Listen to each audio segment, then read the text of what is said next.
चीनी सदर चाहते हैं ईरान से मुआहदा हो। शी जिनपिंग ने कहा किसी भी तरह मदद कर सकता हूं तो जरूर करूंगा।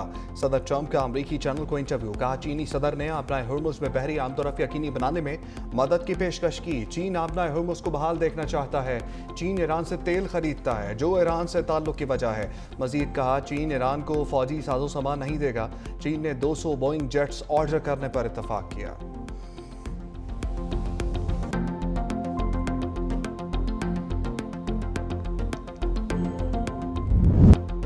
चीन और अमेरिका को हरीफ नहीं शराकतदार होना चाहिए। अमेरिका और चीन को मुखालफत की बजाय ताबून करना चाहिए। चीन की तरक्की और अमेरिका ग्रेट अगेन का नारा एक साथ चल सकते हैं। चीनी सदर शी जिनपिंग ने कहा अमेरिका और चीन को ताल्लुकात खराब होने से बचाना होगा। चीन और अमेरिका के दरमियान मुश्तरका मफादात इख्तलाफात से कहीं ज्यादा हैं।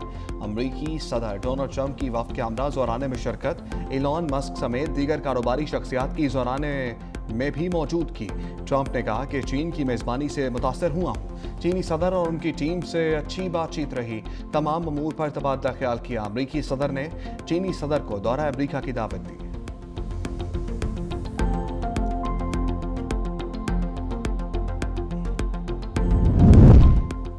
आबनाए हुर्मुज से गुजरने वाले जहाज़ों पर टैक्स नहीं होना चाहिए। अमेरिका और चीन मुत्तफक। कहा किसी भी मुल्क को आबनाए हुर्मुज से गुजरने वाले जहाज़ों पर टैक्स लगाने की इजाज़त नहीं होनी चाहिए।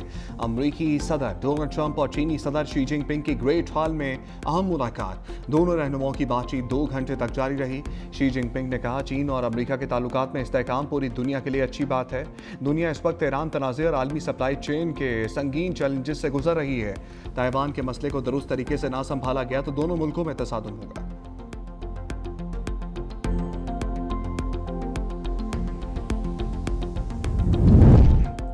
चीन खलीज फारस में रवैया तब्दील करने के लिए ईरान पर दबाव डाले।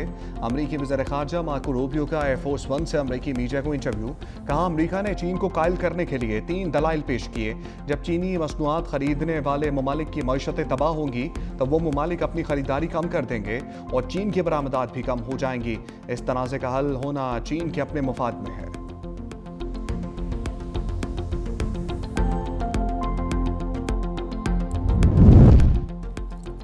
चीन में पाबंदी के बावजूद मार्को रूबियो ट्रंप के साथ चीन कैसे पहुंचे? अरब मीडिया ने सवाल उठा दिया। लिखा मार्को रूबियो का दौरा चीन एक सफारती प्रोटोकॉल की बदौलत मुमकिन हुआ। मार्को रूबियो पर उनके सेनेटर दौर में 2 मरतबा पाबंदी आयद की गई थी। मार्को रूबियो के दौरा चीन के लिए नाम को चीनी लफ्ज़ लू से तब्दील करके मार्को लू किया गया। चीन ने सफारती दस्तावेज में मार्को रूबियो का नाम मार्को लू जाहिर किया।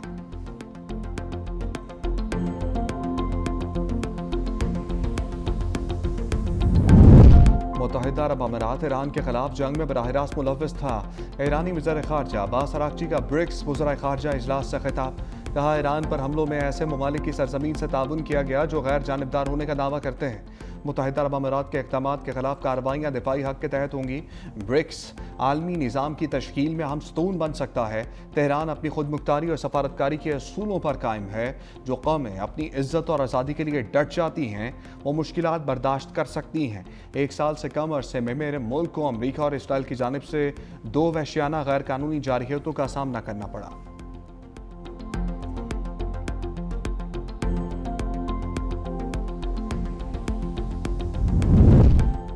ईरान जंग के दौरान इसराइली वज़ीर आज़म के दौरे अरब अमीरात और मुलाकात की तरदीद। इसराइली वज़ीर आज़म के दफ्तर के बयान के मुताबिक इसराइली वज़ीर आज़म नेतन्याहू जंग के दौरान यूएई का खुफिया दौरा किया और अमीराती सदर से मुलाकात की।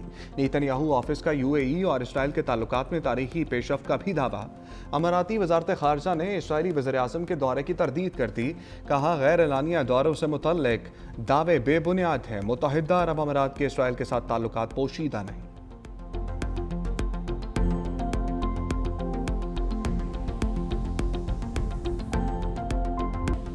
पाकिस्तान का फतह 4 क्रूज मिसाइल का कामयाब तरबियती फायर। ISPR के मुताबिक missile army rocket force command की तरफ से फायर किया गया। फतह 4 मिसाइल जदीद एवियोनिक्स और जदीद नेविगेशन निज़ाम से लेस है।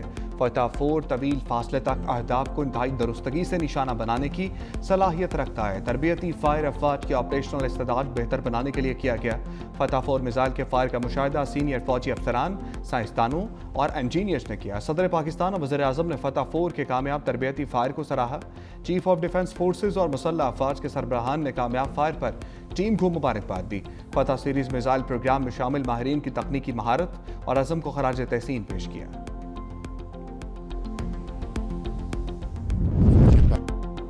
افواج پاکستان نے دشمن کو وہ سبق سکھایا جو رہتی دنیا تک یاد رکھے گا۔ ایٹمی اثاثے جارحیت کے لیے نہیں بلکہ ملک کے دفاع کے لیے ہیں، اور دنیا پاکستان کو ایک ذمہ دار ایٹمی طاقت کے طور پر تسلیم کرتی ہے۔ وزیر اعظم شہباز شریف نے وفاقی کابینہ کے اجلاس سے خطاب کرتے ہوئے کہا، اب شہداء کے خون سے اس دھرتی کی آبیاری ہو رہی ہے۔ وقت آ گیا ہے کہ پاکستان کو معاشی قوت بنایا جائے۔ مارکہ حق کی عظیم کامیابی کو پوری قوم نے جوش و خروش سے منایا۔ پوری قوم اس موقع پر یکجا دو قالب تھی۔ 28 مئی کی آمد قریب ہے۔ یہ وہ تاریخی دن ہے جب پاکستان ایٹمی قوت بنا۔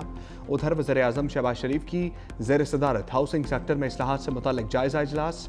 وزیر اعظم نے کہا، ہاؤسنگ سیکٹر کو ڈیجیٹائز اور آٹومیٹ کر کے شفافیت کو فروغ دیا جائے گا۔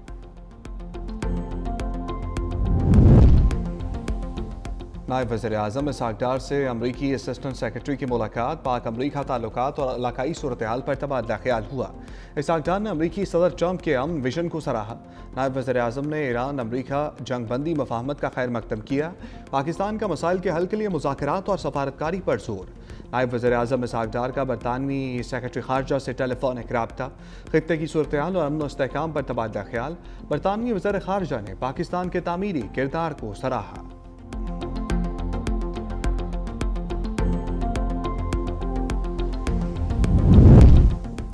بھارت میں مذاکرات کی باتیں کرنے والی آوازیں مثبت پیش رفت ہیں۔ ترجمان دفتر خارجہ طاہر حسین اندرابی نے کہا، بھارتی حکومت کے مثبت رد عمل کے منتظر ہیں۔ ٹریک 2 یا بیک ڈور رابطوں کا علم نہیں۔ ایران کا جواب فوری طور پر دوسرے فریق کو بھیج دیا گیا تھا۔ پاکستان کے دفاعی تعلقات کسی ہمسائے کے ایک دورے سے متاثر نہیں ہوں گے۔ متحدہ عرب امارات سے پاکستانیوں کی جلاوطنی پر وزارت داخلہ نے بیان جاری کیا ہے۔ صومالیہ میں ارغمال بنائے گئے پاکستانی اب تک قزاقوں کے پاس ہیں۔ پاکستانی محفوظ ہیں اور انہیں خوراک فراہم کی جا رہی ہے۔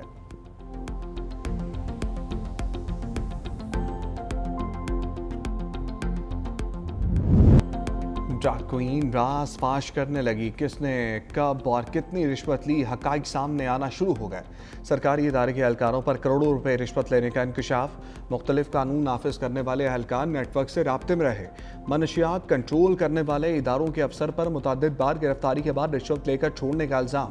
سابق شوہر کے خفیہ اداروں سے تعلقات کا بھی اعتراف کیا۔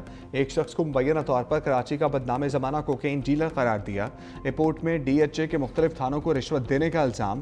درخشاں، گزری، بورڈ بیستن تھانوں کے نام بھی رپورٹ میں شامل۔ منشیات نیٹ ورک سے متعلق رپورٹ نے کئی نئے سوالات کھڑے کر دیے۔ پولیس کے مطابق انمول عرف پنکی منشیات کا لین دین آن لائن کرتی تھی۔ نئے کسٹمر کے لیے منشیات مخصوص مقامات پر رکھواتی تھی۔ ملزمہ شہر کے پوش علاقوں اور تعلیمی اداروں میں بھی منشیات کی ترسیل کرتی۔ پنکی کا 6 رکنی گینگ کام کرتا ہے۔ ادھر تحقیقات کمیٹی نے انکوائری مکمل کر لی۔ ڈی آئی جی ویسٹ نے 10 سے زائد افسروں اور اہلکاروں کے بیانات قلم بند کیے۔